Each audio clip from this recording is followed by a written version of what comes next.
ഛിന്നം സ്വാഭാവ്യാദ്ഗുണി ച പരമം ബ്രഹ്മകമിദം സമാദിഷ്ടം യൈസ്താൻ അപി സതതമീഡേ ഗുരുവരാൻ. യം ശൈവാസ്സമുപാസത്തെ ശിവ ഇതി ബ്രഹ്മേതി വേദാന്തിനോ ബൗദ്ധാ ബുദ്ധ ഇതി പ്രമാണപടവഃ കർത്തേതി നൈയായികാഃ. അർഹന്നിത്യഥ ജൈനശാസനരതാഃ കർമ്മേതി മീമാംസകാഃ. സോയം വോ വിദധാതു വാഞ്ചിതഫലം ത്രൈലോക്യനാഥോ ഹരിഃ.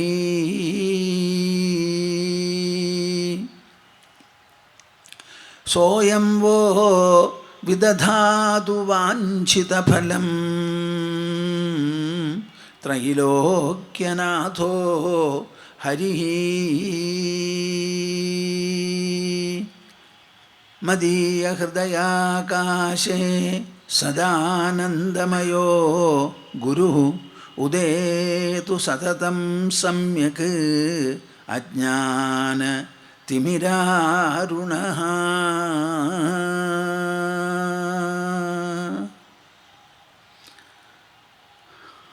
ഹരിഃ ഹരിഃ ഹരിഃ.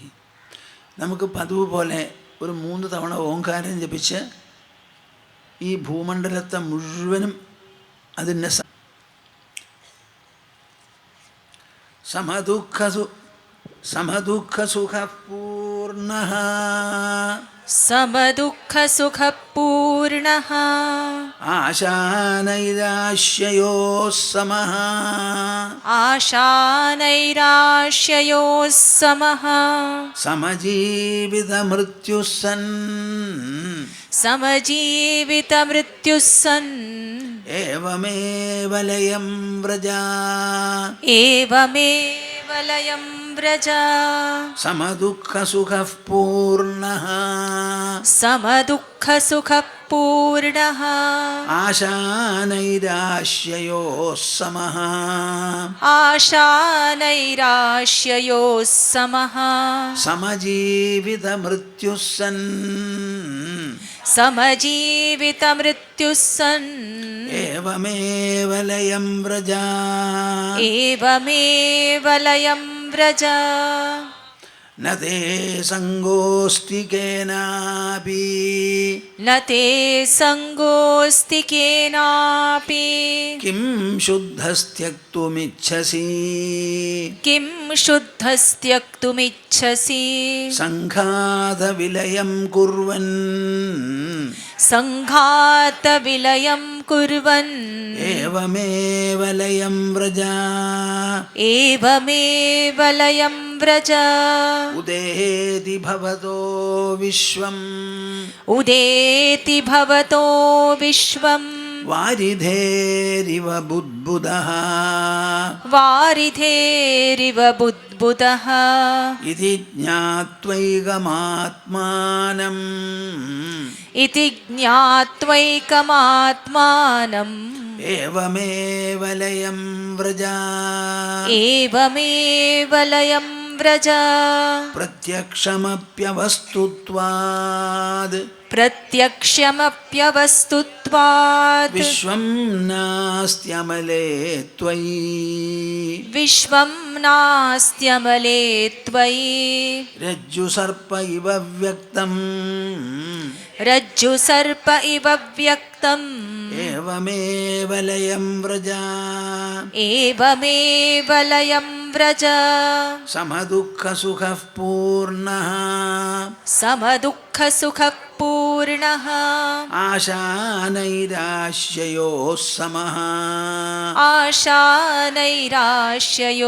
സമഃ സമജീവിതമൃത്യുസ്സൻ സമജീവിതമൃത്യുസ്സൻ ഏവമേവ ലയം വ്രജ ഏവമേവ ലയം വ്രജ. നമ്മൾ ഈ 3-4 ദിവസമായി സംസാരിച്ചു കൊണ്ടിരുന്നത് എന്താണെന്ന് നിങ്ങളൊന്ന് ആലോചിച്ച് നോക്കാറുണ്ടോ? ഇവിടുന്ന് പോയി ഒരു മനനം ചെയ്യൽ ആവശ്യമാണ്. നിങ്ങൾക്ക് സ്വന്തമായിട്ട് മനനം ചെയ്യാൻ പറ്റില്ല എന്ന് പറഞ്ഞിട്ടാണ് സ്വാമിജി നിങ്ങളുടെ മുൻപിലിരുന്ന് നിങ്ങൾ മനനം ചെയ്യുന്നത് പോലെ പറയുകയാണ്. അപ്പോൾ പറയണത് കേൾക്കുമ്പോൾ നമ്മുടെ മനസ്സിലും അതുപോലെയുള്ള മനോവൃത്തികൾ ഉണ്ടാവുമല്ലോ.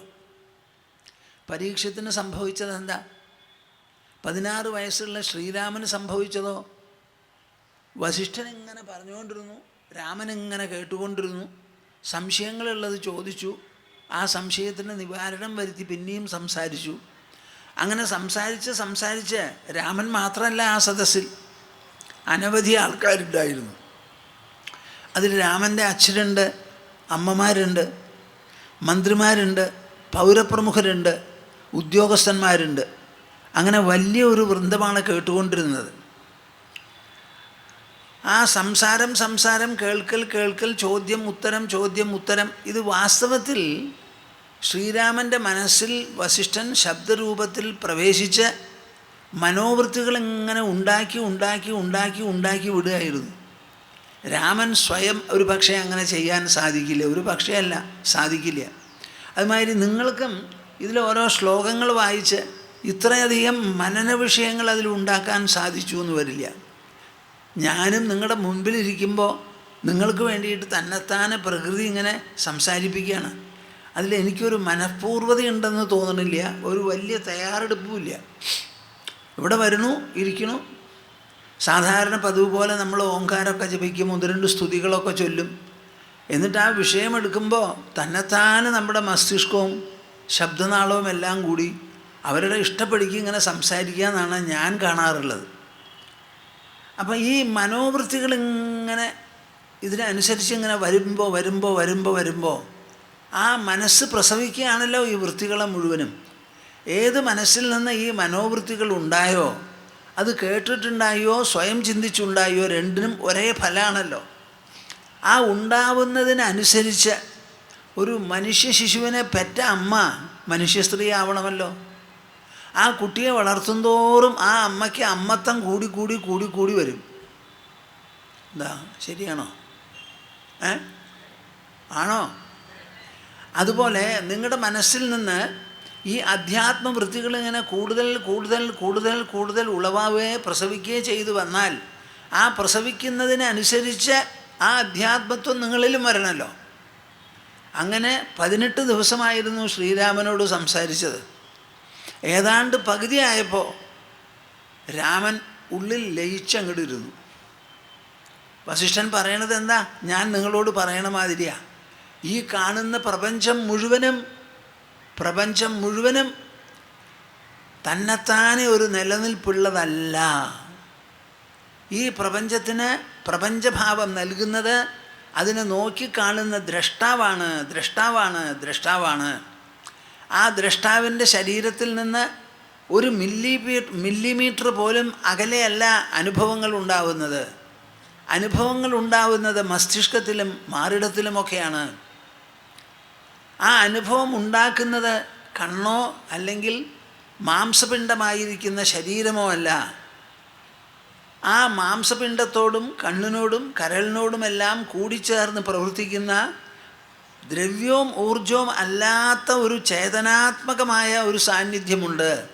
ആ സാന്നിധ്യത്തിലാണ് ഈ അനുഭവം മുഴുവൻ നടക്കുന്നത് ഉളവാകുന്നത്. ഈ പ്രപഞ്ചത്തിനൊരു സ്വന്തമായ നിലനിൽപ്പുണ്ടെങ്കിൽ അത് എക്കാലത്തും ഒരുപോലെ നിലനിൽക്കണമല്ലോ ഒരാളുടെ മുൻപിൽ. അത് നിൽക്കണില്ലല്ലോ. ഒരു 17 മണിക്കൂറല്ലേ നമ്മൾ ഉണർന്നിരിക്കുന്നുള്ളൂ. ബാക്കി 7 മണിക്കൂർ നമ്മൾ കിടന്ന് ഉറങ്ങണമല്ലോ. ഉറങ്ങാൻ നിർബന്ധിക്കുന്നുണ്ടല്ലോ നമ്മുടെ പ്രകൃതി. അങ്ങനെ ഉറങ്ങുന്ന സമയത്ത് ഇല്ലാതെയായി എണീക്കുന്ന സമയത്ത് മാത്രം ഉണ്ടാവുന്നതായി ഈ പ്രപഞ്ചം ഈ ഉണർന്ന് എണീക്കുന്നവനെ ആശ്രയിച്ചല്ലേ ഇരിക്കുന്നത്. അങ്ങനെ വരുമ്പോൾ അതിനെവിടെ സ്വതന്ത്രത? ഈ സത്യം പറഞ്ഞ് മനസ്സിലാക്കി കൊടുത്ത് അത് കേട്ട് അതിന് അനുഗുണമായ വൃത്തി ശ്രീരാമൻ്റെ മനസ്സിലും ഉളവായി തത്ഫലമായി എന്തു വന്നു? പകുതി ആവുമ്പോഴേക്കും ശ്രീരാമൻ്റെ മനസ്സ് കണ്ണടച്ചിരിപ്പായി, ഉള്ളിൽ ലയിച്ചു. അപ്പം ശ്രോതാവില്ല അവിടെ. രാമനോടാണ് സംസാരിക്കുന്നത്. രാമൻ്റെ ശരീരവും ഇന്ദ്രിയങ്ങളുമെല്ലാം പ്രവർത്തിക്കാതെയായി, ദേഹബോധം തന്നെ പോയി, ഉള്ളിൽ ആണ്ടുപോയി എന്ന് കണ്ടപ്പോൾ വസിഷ്ഠ മഹർഷി സംസാരിക്കുന്നത് നിർത്തി. കുറച്ച് കഴിഞ്ഞ് രാമൻ ഉറക്കം വിട്ട് ഉണർന്നെണീക്കുന്നത് പോലെ ഈ ഉള്ളയത്തിൽ നിന്ന് പുറത്തു വന്നപ്പോഴാണ് സംസാരം തുടങ്ങിയത്. ഇത് നിങ്ങളെല്ലാവരും മനസ്സിലാക്കേണ്ട ഒരു കാര്യമാണ്. അർജുനൻ്റെ കാര്യത്തിൽ എന്തുണ്ടായി? 2.5 മണിക്കൂർ 3 മണിക്കൂറാണ് സംസാരിച്ചത്. സംസാരിച്ചിട്ട് അർജുനൻ അവസാനം 18-ാമത്തെ അധ്യായത്തിൽ ചോദിച്ച ചോദ്യം എന്താണെന്ന് അറിയാമോ നിങ്ങൾക്ക്? പലതും കേട്ട് അവസാനം ചോദിച്ച ചോദ്യം എന്താ? സന്യാസസ്യ മഹാബാഹോ തത്വമിച്ഛാമി വേദിതും ത്യാഗസ്യ ച ഹൃഷീകേശ പൃഥക്കേശി നിഷൂദന. ഞാൻ യുദ്ധം ചെയ്യില്ല, യുദ്ധക്കളം വിട്ട് പോവാണ് എന്ന് പറഞ്ഞിട്ടാണ് അമ്പും വില്ലും താഴത്ത് വെച്ച് രഥത്തടത്തിൽ ഇരിപ്പായത്. ആ അർജുനെ നോക്കിയാണ് സംസാരിച്ചത്.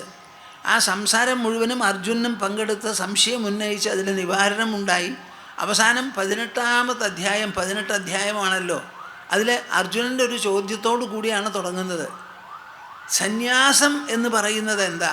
ത്യാഗം എന്ന് പറയുന്നത് എന്താ? ഞാൻ എല്ലാം വിട്ട് പോവാണെന്ന് അങ്ങയോട് പറഞ്ഞത് ശരിയാ. ഞാൻ വിചാരിച്ച മാതിരി ശാരീരികമായി പടക്കളത്തിൽ നിന്ന് ഒഴിവായി പോകുന്നതല്ല ത്യാഗം എന്നെനിക്ക് മനസ്സിലായി. ഇവിടെ ഗ്രഹിക്കുന്നതും ത്യജിക്കുന്നതും ശരീരമല്ല, ഇന്ദ്രിയമല്ല.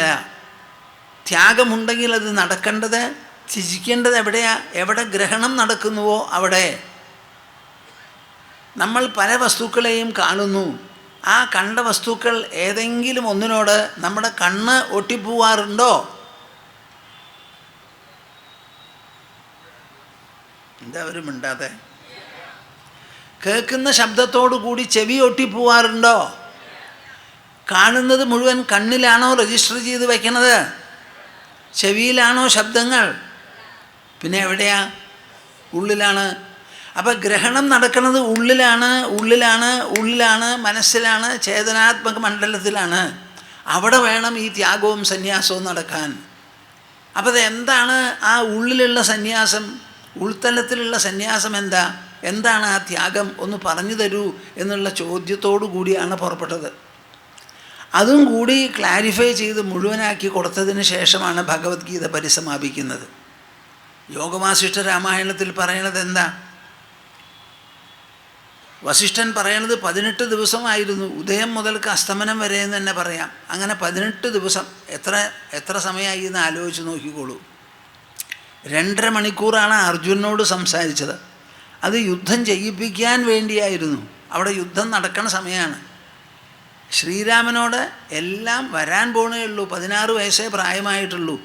ആ സമയത്ത് ശ്രീരാമൻ്റെ ധാരണ, അറിവ്, ജീവിതത്തെപ്പറ്റി, ലോകത്തെപ്പറ്റി, ലോകവ്യവഹാരത്തെപ്പറ്റി, സിംഹാസനത്തിലിരിക്കുന്നത്, ഭരണം നടത്തുന്നത്, പ്രജാക്ഷേമം, ഈ വക കാര്യങ്ങളൊക്കെ മനസ്സിലാക്കി ശ്രീരാമനെ അതിന് പ്രബുദ്ധനാക്കി തീർക്കണം എന്ന് വിചാരിച്ചിട്ടുള്ള സംസാര. അപ്പോൾ ദീർഘകാലികമായിരിക്കുന്ന ഒരു സ്വാധീനത്തിന് വേണ്ടിയിട്ടാണ് സംസാരിച്ചത്. അപ്പോൾ ആ സംസാരം സഫലമായത് എപ്പോഴാണ്? പറഞ്ഞത് മുഴുവൻ കേട്ട് ശ്രീരാമൻ ഉള്ളിൽ ലയിച്ചങ്ങോട്ട് ഇരുന്നു, എണീക്കണില്ല.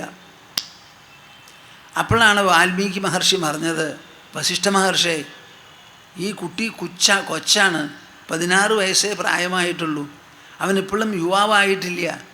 അപ്പം യുവത്വം വരാൻ പോണേയുള്ളൂ, സിംഹാസനത്തിലിരിക്കണം, മൂത്ത പുത്രനാണ്, ദശരഥന് അധികം താമസമില്ല ഇനി സിംഹാസനം ഒഴിവാകാൻ.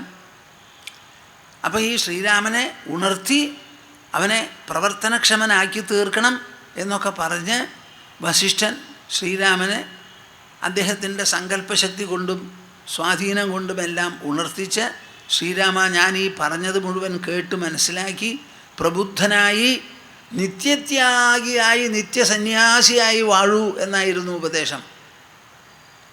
എല്ലാ പ്രവൃത്തികളും ചെയ്തോളൂ, ഒരൊറ്റ പ്രവൃത്തിയുടെ മുകളിൽ നമുക്കൊരു വിധത്തിലുള്ള സംഘവും ഉണ്ടാവരുത്.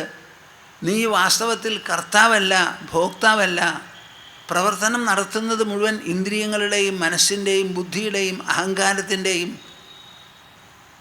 തലങ്ങളിലാണ്. അത് വിട്ടൊരു തലമുണ്ട്, ആത്മതലം. ആ ആത്മതലത്തിൽ ഒരു പ്രവൃത്തിയും നടക്കുന്നില്ല, ഒരു തരത്തിലുള്ള ഫലവും അവിടെ പതിയുന്നില്ല. നിസ്സംഗമാണതിൻ്റെ സ്വഭാവം, നിർമുക്തമാണത് എപ്പോഴും.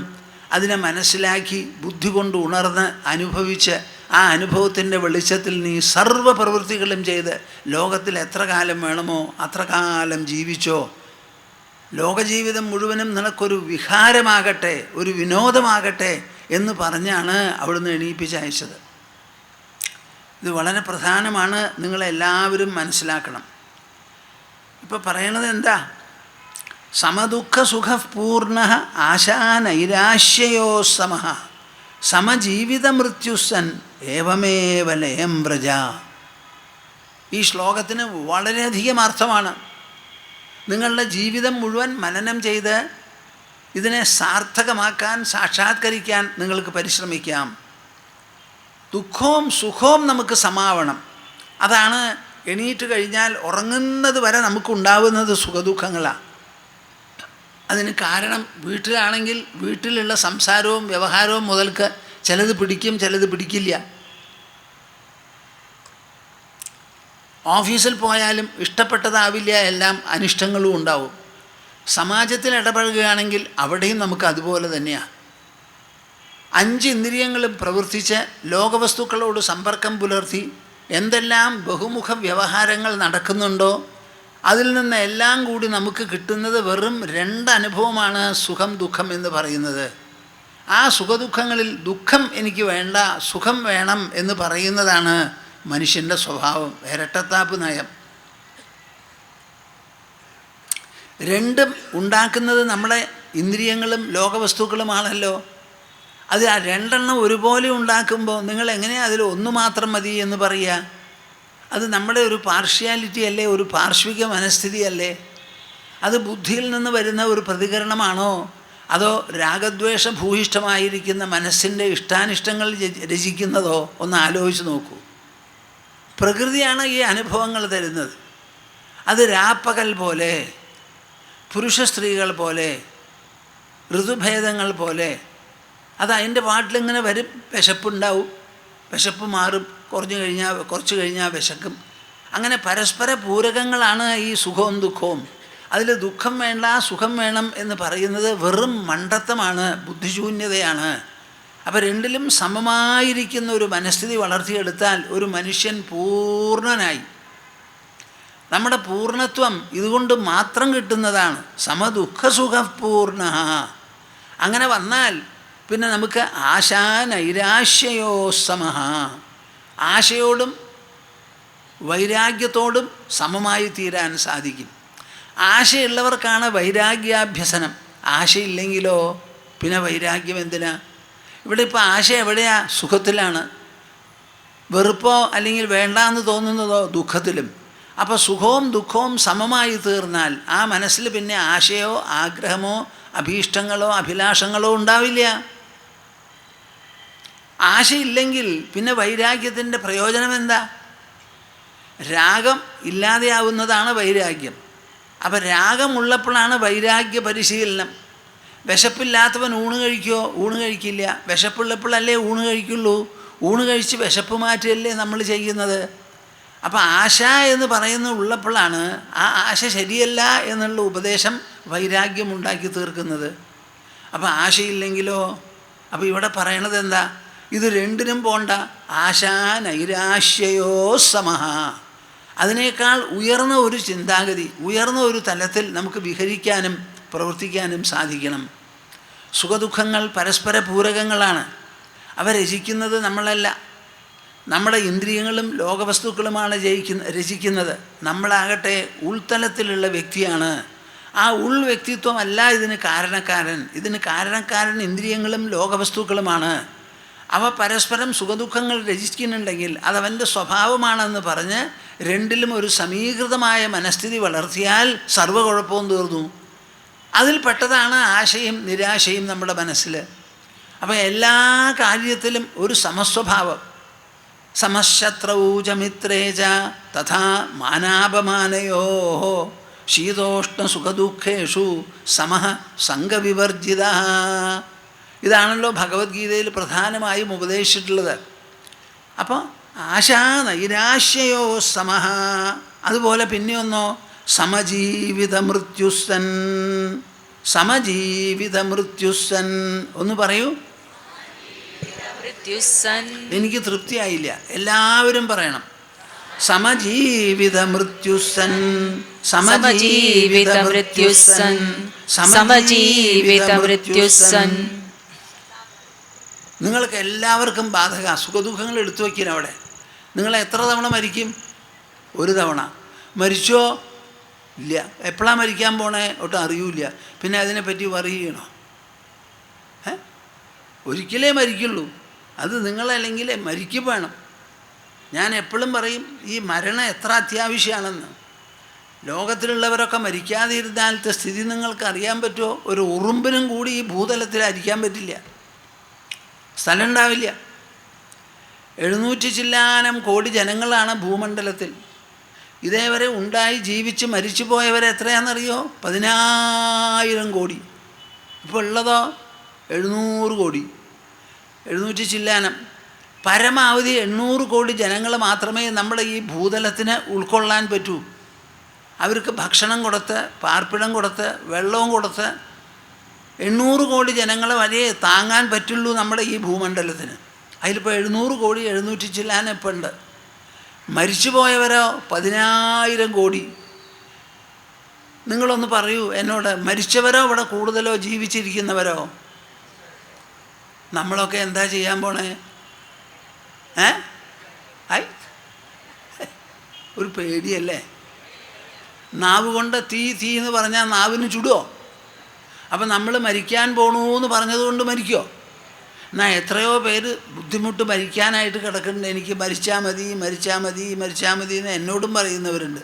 അവർ മരിക്കണില്ലല്ലോ. അപ്പം നിങ്ങളുടെ പറയലും പറയാത്തതും അനുസരിച്ചല്ല മരണം. നമ്മളെങ്ങനെ ജനിച്ചു നമുക്കറിയില്ല. അതിന് നമ്മുടെ അഭിലാഷമില്ല, നമ്മുടെ പൂർവ്വചിന്തയില്ല. അപ്പം നമുക്ക് ജീവിതം എങ്ങനെയോ വന്നു ചേർന്നതാണ്. അതുപോലെ ഈ മരണവും വന്നു ചേരേണ്ടതാണ്. ഇത് രണ്ടിലും നമുക്ക് യാതൊരു ചൊല്ലോ നിൽപ്പോ ഇല്ല. ജീവിതത്തിൻ്റെ ഉടമസ്ഥൻ നമ്മളാണെന്ന് പറയാൻ പറ്റില്ല. ജീവിതം തൊടുത്തുവിട്ടത് ആരോ ആണ്. അതുമാതിരി മരണവും അതിൻ്റെ പാട്ടിൽ നിന്നോട്ടെ. ഓരോ ശരീരത്തിനും നിലനിൽക്കാനുള്ള ഒരു കാലാവധിയുണ്ട്. ആരോഗ്യം വേണ്ടതുപോലെ പരിരക്ഷിച്ചു, ലിവർ വേണ്ടതുപോലെ പ്രവർത്തിക്കുന്നു, കിഡ്നിയും വേണ്ടതുപോലെ പ്രവർത്തിക്കുന്നു, പാൻക്രിയസും പ്രവർത്തിക്കുന്നുണ്ട്, ലങ്സും ഹാർട്ടും പ്രവർത്തിക്കുന്നുണ്ട്, ബ്രെയിനും പ്രവർത്തിക്കുന്നുണ്ട് എന്നുണ്ടെങ്കിൽ ഒരാൾ ചാവേണ്ട കാര്യമില്ല. ഇതിലേതെങ്കിലും പ്രവർത്തനരഹിതമാവുമ്പോഴാണ് കുഴപ്പം വരണത്. ഒരാളിങ്ങനെ നടന്നാൽ എത്ര കാലം നടക്കും? നടന്ന് നടന്ന് നടന്ന് നടന്ന് കാല് കുഴച്ച് വയ്യാന്ന് പറഞ്ഞാൽ ഒരു സ്ഥലത്തിരിക്കും. അപ്പോൾ മരണം മരണം എന്ന് പറയുന്നത് ജീവിതത്തിൻ്റെ പരിണത ഫലമാണ്. അതതിൻ്റെ പാട്ടിൽ വന്നോട്ടെ. ജീവിതമോ അത് എപ്പോൾ നോക്കിയാലും ഒരു പ്രത്യേക തരത്തിലാണ്.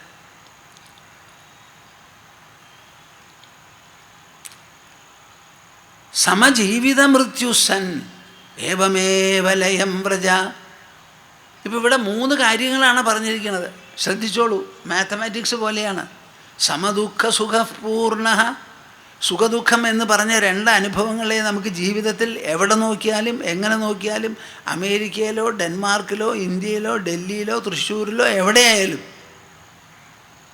ഭർതൃഗൃഹത്തിലോ സ്വഗൃഹത്തിലോ എവിടെയായാലും സുഖദുഃഖങ്ങൾ മാത്രമേ നമുക്കുള്ളൂ. അതിൽ സമത്വം. ആശാനൈരാശ്യയോ സമഃ. ആശയിലും വൈരാഗ്യത്തിലും സമത്വം. സമജീവിത മൃത്യുസൻ. ജീവിതത്തിലും മരണത്തിലും സമഭാവം. ഇങ്ങനെ 3 കൂടി ആയാൽ പിന്നെ നിങ്ങൾക്ക് ഇനി എന്താ ബാക്കിയുള്ളത്? ഇങ്ങനെയാണ് ഏവമേവ ലയം വ്രജ. നമ്മൾക്ക് ഈ പലതരത്തിലുള്ള ഭ്രമങ്ങൾ ജനിപ്പിക്കുന്ന അനേക ചിന്തകളുണ്ടല്ലോ. ആ അനേക ചിന്തകളെയും അനേക വസ്തുക്കളെയും അനേക ഭാവങ്ങളെയും ഭാവനകളെയും എല്ലാം ഉള്ളിലങ്ങോട്ട് ലയിപ്പിക്കൂ. ഈ 3 മാർഗങ്ങൾ, 3 സാധനകൾ, 3 മന്ത്രങ്ങൾ ഉപയോഗിച്ച് ശ്രീമദ് ഭാഗവതത്തിൽ നാരദൻ യുധിഷ്ഠിരനോട് സംസാരിക്കുന്ന ഒരു ഭാഗമുണ്ട്. 7ാമത്തെ സ്കന്ധത്തിൽ ധർമ്മസംവാദമാണ്.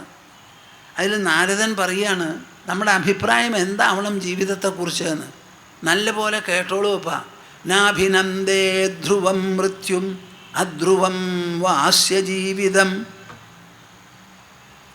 നാഭിനന്ദേ ധ്രുവം മൃത്യും അധ്രുവം വാസ്യ ജീവിതം.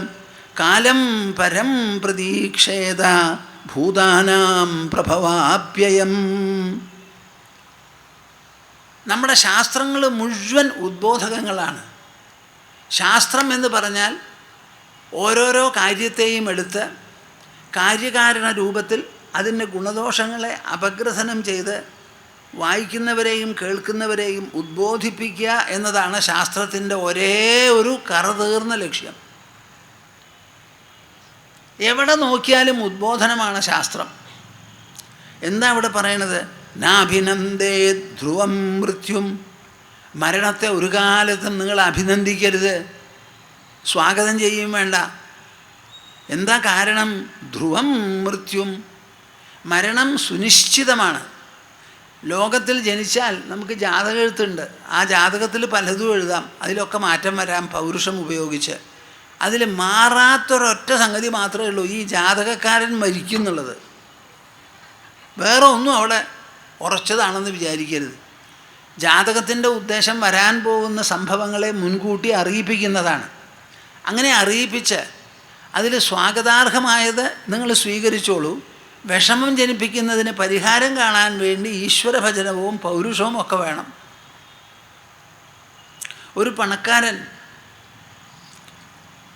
വയസ്സായി, നല്ല പണക്കാരനാണ്, എന്നാൽ അത്ര വലിയ വയസ്സൊന്നും ആയിട്ടില്ല, രോഗഗ്രസ്തനാണ്, പെട്ടെന്ന് മരിക്കുന്നതായി. എന്നാൽ വേണ്ടവർക്കൊക്കെ അങ്ങനെ മരിക്കരുത്, കുറേ കാലവും കൂടി ജീവിക്കണം, വൃദ്ധനായിട്ടൊന്നുമില്ല, എല്ലാവർക്കും ഇഷ്ടമാണ്, കണ്ണിലുണ്ണിയാണ്, ഭരണം നല്ല പോലെ നടത്തുന്നുണ്ട്, സ്വത്ത് നല്ല പോലെ കൈകാര്യം ചെയ്യണു, പരോപകാരിയാണ്. അപ്പോൾ വീട്ടുകാർ മാത്രമല്ല നാട്ടുകാരും ഒരു നഷ്ടമായിട്ട് കണക്കാക്കും മരണം. അപ്പോൾ ഒരു പ്രശ്നം വെപ്പിച്ചപ്പോൾ ബുദ്ധിമുട്ട് തന്നെയാണ്. ഈ പ്രതിസന്ധി കടന്നു പോകാൻ വിഷമാ. അങ്ങനെ പറഞ്ഞാൽ പറ്റില്ല, ഞങ്ങൾക്ക് എങ്ങനെയെങ്കിലും കിടക്കണം, എന്താ വേണ്ടതെന്ന് ചോദിച്ചു. മൂപ്പര് ആലോചിച്ച് കവടിയൊക്കെ ഒന്നിട്ട് നിരത്തി അവസാനം പറഞ്ഞു, നമുക്ക് കനപ്പെട്ട ഒരു പുണ്യകർമ്മം വേഗം ചെയ്യണം. എന്താണ് ഈ പുണ്യകർമ്മം? നിങ്ങളുടെ ദൃഷ്ടിയിൽ എന്താ? ഏത് ക്ഷേത്രത്തിലേക്ക് എവിടേക്ക് ഓടണമെന്നാ? ഏത് അപ്പനോ ഏതോ അമ്മയാണ് കൂടുതൽ നല്ലത് എന്ന് പറഞ്ഞ് അന്വേഷിക്കുക. അതാണല്ലോ നമ്മുടെ സമ്പ്രദായം. എന്നാൽ പുണ്യകർമ്മം എന്ന് പറഞ്ഞാൽ പരോപകാരപ്രദമായിട്ടുള്ള പ്രവൃത്തിയാണ് പുണ്യം. അഷ്ടാദശ പുരാണേഷു വ്യാസസ്യ വചനദ്വയം പരോപകാര പുണ്യായ പാപായ പരപീഡനം. 18 പുരാണങ്ങളിൽ എല്ലാം കൂടി വ്യാസൻ പറഞ്ഞത് 2 വാക്യങ്ങളാണ്. അതെന്താ? മറ്റുള്ളവർക്ക് വേണ്ടി ഒരു പ്ലായിലെങ്കിലും നിങ്ങൾ കുത്തി കൊടുത്താൽ അത് പരോപകാരമായി പുണ്യം. എന്തെങ്കിലും തരത്തിൽ മനസ്സുകൊണ്ടോ വാക്കുകൊണ്ടോ പ്രവൃത്തി കൊണ്ടോ ഉപദ്രവം സംഭവിച്ചു എന്നുണ്ടെങ്കിൽ അത് പാപം. അപ്പോൾ പരോപകാരമാണ് ഏറ്റവും പുണ്യപ്രദമായിട്ടുള്ളത്. അല്ലാതെ അശ്വമേധയാഗം നടത്തുന്നതോ ജ്യോതിഷ്ഠോമം നടത്തുന്നതോ ഗംഭീരമായിട്ടൊരു അന്നദാനം നടത്തുന്നതോ ഒന്നുമല്ല. അന്നദാനത്തിൽ പിന്നെ പരോപകാരത്വം ഉണ്ടല്ലോ. അതുകൊണ്ടാണ് ഇതിനെ ബ്രഹ്മഹത്യ പാപം കൂടെ ഇല്ലാതെയാക്കി തീർക്കുന്നതാണ് അന്നദാനം എന്ന് പറയുക. ഇപ്പം ഞങ്ങൾ കൊല്ലം തോറും ഒരു അന്നവസ്ത്ര ദാനസത്രം നടത്തുന്നുണ്ട്. ബാക്കിയുള്ളവരെ ആവശ്യപ്പെട്ടിട്ടാണ് തുടങ്ങിയത്. അപ്പോൾ ഒരാൾ ആവശ്യപ്പെട്ടപ്പോൾ അത് ബാക്കിയുള്ളവരെയും അറിയിക്കുക എന്ന് പറഞ്ഞ് അതാണ് ഇപ്പോൾ ഒരു 36,000 40,000 വീടുകളോളം ഒരു കൊല്ലത്തിൽ നമ്മൾ 3 കിലോ അരിയും ഉടുക്കാൻ ഒരു വസ്ത്രവും കുറേ മധുരവും ആയിട്ട് കൊടുക്കുന്നുണ്ട്. ഉടുക്കാനല്ലെങ്കിൽ പുതയ്ക്കാൻ.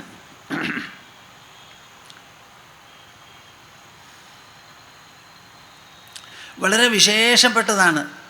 ഭക്ഷണം വെച്ച് കൊടുക്കുമ്പോൾ എല്ലാവർക്കും വന്ന് ഊണ് കഴിക്കാൻ വിഷമമുണ്ട്, കേടുവന്ന് പോവുകയും ചെയ്യും. അപ്പോൾ അരിയായിട്ട് കൊടുത്താൽ അവർക്ക് വീട്ടിൽ കൊണ്ടുവച്ച് ഇഷ്ടം പോലെ വെച്ച് കഴിക്കാമല്ലോ എന്ന് വിചാരിച്ചിട്ടാണ് ഒരു വീടിന് 3 അല്ലെങ്കിൽ ചിലയിടത്ത് 5 കിലോ അരി വരെ നമ്മൾ കൊടുക്കുന്നത്. അതങ്ങനെ നടക്കണു. വളരെ വിശേഷപ്പെട്ടതാണ്. അന്നദാനത്തിന് വലിയ ശക്തിയാണ്, പരോപകാരം. അപ്പം പരോപകാരപ്രദമായിട്ട് എന്തെങ്കിലും ചെയ്യണം. എന്താ ചെയ്യുക? നിങ്ങളൊരു കാര്യം ചെയ്യാമോ? എത്രയും വേഗം ഒരു കുളം കുഴിക്കണം. ഒരാഴ്ചക്കുള്ളിൽ സാധിക്കുന്നുണ്ടെങ്കിൽ ഒരാഴ്ചക്കുള്ളിലാവണം. പെട്ടെന്ന് കഴിയണം. കയ്യിൽ സ്ഥലമുണ്ടോ കുഴിക്കാൻ? സ്ഥലമുണ്ടോ വേണ്ടത്? ജമ്മിമാരാ. അപ്പോൾ വേഗം ഒരു സ്ഥലമെടുത്ത് ഒരാഴ്ചക്കുള്ളിലെങ്കിൽ ഒരാഴ്ചക്കുള്ളിൽ വേഗം കുളം തീർക്കണം. കുളം തീർത്ത് അതിൽ ജനങ്ങൾക്ക് പോയി ഇറങ്ങി കുളിക്കാനുള്ള സൗകര്യം, പക്ഷികൾക്കും മൃഗങ്ങൾക്കും വന്ന് വെള്ളം കുടിക്കാനുള്ള സൗകര്യം, ഇത് രണ്ടും പെട്ടെന്നുണ്ടാവണമെന്ന്. അപ്പോൾ അവരെന്ത് ചെയ്തു? വേഗം ഒരു കുഴിച്ചു. കുളം കുഴിച്ച് ജനങ്ങളെല്ലാവരും വന്ന് കുളിച്ചു പോയി തുടങ്ങി.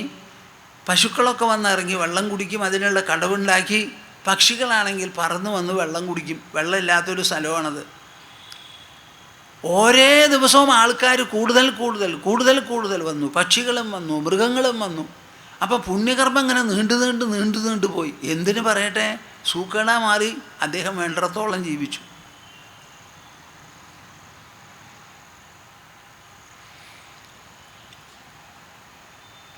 നമുക്ക് ജീവിതം എന്ന് പറയണത് അനായാസേന ഉണ്ടായി തീർന്നതാണ്.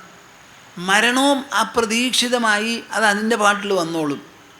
എന്തെങ്കിലും തരത്തിൽ നിങ്ങൾക്കൊന്ന് നീട്ടി കൊണ്ടുപോകണമെങ്കിൽ ഇങ്ങനെയുള്ള ചിലതൊക്കെ ചെയ്യാം. അപ്പോൾ ഇതിപ്പോൾ മരണം കേട്ടിട്ട് വേണോ ഈ പരോപകാരപ്രദം ചെയ്യാൻ? മരിക്കുന്നുള്ളത് അറിയാമല്ലോ. ഇപ്പോൾ പ്രശ്നം വെച്ച് ചാർത്തിൽ എഴുതി തന്നിട്ട് വേണോ കുളം കുഴിക്കാൻ? നിങ്ങൾ എന്തെങ്കിലും പുണ്യകർമ്മം ഇപ്പം തന്നെ ചെയ്തോളൂ. അപ്പോൾ മരണത്തിന് ഉദ്ദേശിച്ച് വേണ്ട, അതിൻ്റെ ഫലം മരണത്തിലും കിട്ടും. അപ്പം പുണ്യകർമ്മങ്ങൾ പരോപകാരപ്രദമായി എത്രയും നിങ്ങൾ ചെയ്തുകൊണ്ടിരിക്കുക. സന്യാസിമാരെന്താ ചെയ്യണത്? ലോകത്തിൽ 2 തരത്തിലുള്ള ദാനമോ സേവനമോ ആണ് മനുഷ്യർക്ക്. ഒന്ന് ശരീരത്തിന് വേണ്ടത്.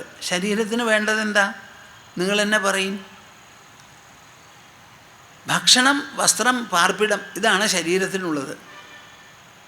ഇതിൻ്റെ വർദ്ധിത രൂപങ്ങളാണ് ബാക്കിയൊക്കെ. ഇതല്ലാതെ മനസ്സിനും ബുദ്ധിക്കുമുള്ളത് എന്താ? മനസ്സിന് സുഖം, സമാധാനം, ശാന്തി. ബുദ്ധിക്കുള്ളത് അറിവ്. ഒരു സന്യാസിയിൽ നിന്ന് നാം പ്രതീക്ഷിക്കുന്നതും അദ്ദേഹം ചെയ്യേണ്ടതുമാണ് ഈ ജ്ഞാനദാനം, ജ്ഞാനയജ്ഞം. ഈ അന്നദാനത്തിനും ജ്ഞാനദാനത്തിനും തമ്മിൽ താരതമ്യ പഠനം ശരിയല്ല. താരതമ്യ പഠനം ഉണ്ടെങ്കിൽ തന്നെ സർവം കർമാഖിലം പാർത്ഥ ജ്ഞാനേ പരിസമാപ്യതേ. നമ്മൾ ചെയ്യുന്ന സർവ്വ പ്രവൃത്തികളും അവസാനം ജ്ഞാനത്തിലാണ് പരിസമാപിക്കുന്നത്. അപ്പോൾ ആ ജ്ഞാനദാനത്തേക്കാൾ ശ്ലാഘ്യമായി വേറെ ഒന്നുമില്ല. അതാണ് ഒരു സന്യാസിയിൽ നിന്ന് നമുക്ക് പ്രതീക്ഷിക്കുക. ലോകസംഗ്രഹം. നമ്മൾ ഈ പുസ്തകം എഴുതുന്നതും ജ്ഞാനയജ്ഞങ്ങൾ നടത്തുന്നതും അതിനുവേണ്ടി പലയിടങ്ങളിലും സഞ്ചരിക്കുന്നതും പോകുന്നതും വരുന്നതും സത്സംഗങ്ങൾ നടത്തുന്നതും വരുന്നവരെ കണ്ട് സംസാരിക്കുന്നതുമൊക്കെ ഈ ഒരൊറ്റ കാര്യത്തിന് വേണ്ടിയിട്ടാണ്. സമാധാനത്തിനും സന്തോഷത്തിനും വിജ്ഞാന സാഫല്യത്തിനും വേണ്ടിയിട്ടാണ്. അതൊരു പക്ഷേ വീട്ടിൽ നിന്ന് കിട്ടില്ല. അപ്പോൾ രാമന് ഒരു പ്രതിസന്ധി വന്നു. തീർത്ഥാടനം കഴിഞ്ഞതിന് ശേഷം ഭക്ഷണവും കഴിക്കില്ല, വസ്ത്രവും ധരിക്കില്ല, കുളിക്കൂല്ല, അച്ഛനമ്മമാരെ പോയി കാണൂല്ല. ആകെ മൊത്തം ജീവിതം തന്നെ പരുങ്ങല്ലായി. എനിക്കൊന്നും വേണ്ടാന്നായി. ഏതാന്ന് ചോദിച്ചപ്പോൾ തീർത്ഥാടനം കഴിഞ്ഞ് വന്നപ്പോഴാണ് ഈ പ്രകൃതമാറ്റം എന്ന് പറഞ്ഞു കൊടുത്തു. ഓഹോ, അങ്ങനെയാ. അപ്പോൾ ഈ രോഗം നിങ്ങൾക്കാർക്കും മാറ്റാനുള്ളതല്ല. രാമനെ ഇങ്ങോട്ട് വിളിക്കൂ, ഞാൻ സംസാരിക്കട്ടെ എന്നായി വസിഷ്ഠൻ. അങ്ങനെ രാമൻ വന്ന് രാമനോട് ആദ്യം ചോദിക്കുക, എന്താ എൻ്റെ പൊന്നുണ്ണി തനിക്കുള്ള വിഷമം? അപ്പോഴാണ് തീർത്ഥാടനത്തിൽ താൻ കണ്ട കോലാഹലങ്ങൾ മുഴുവൻ ഒന്നൊന്നായി വിവരിച്ചത് ആര്? രാമൻ.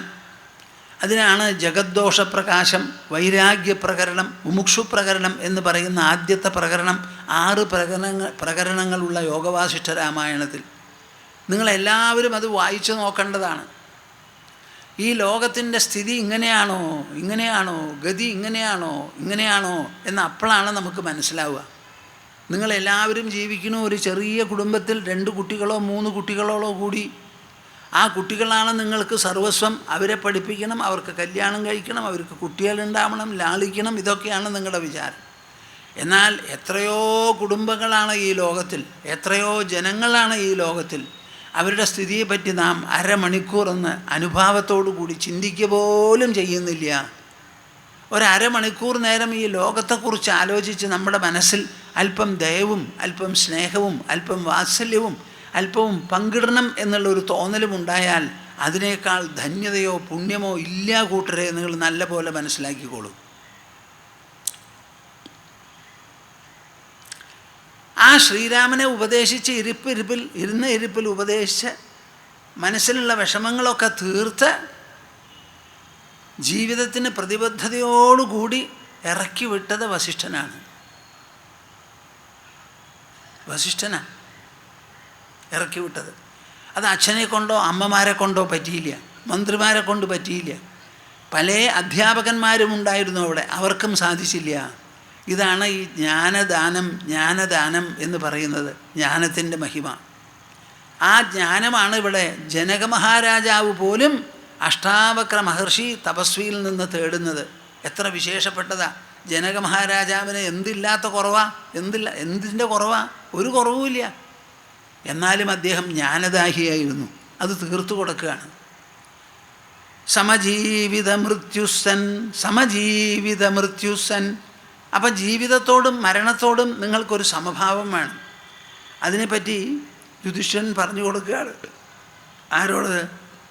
യുധിഷ്ഠിരനോട് പറയുകയാണ് നാരദ മഹർഷി, നാഭിനന്ദേ ധ്രുവം മൃത്യും അധ്രുവം വാസ്യ ജീവിതം. ഈ ജീവിതത്തെ നിങ്ങൾ കണ്ണടച്ച് അഭിനന്ദിക്കണ്ട.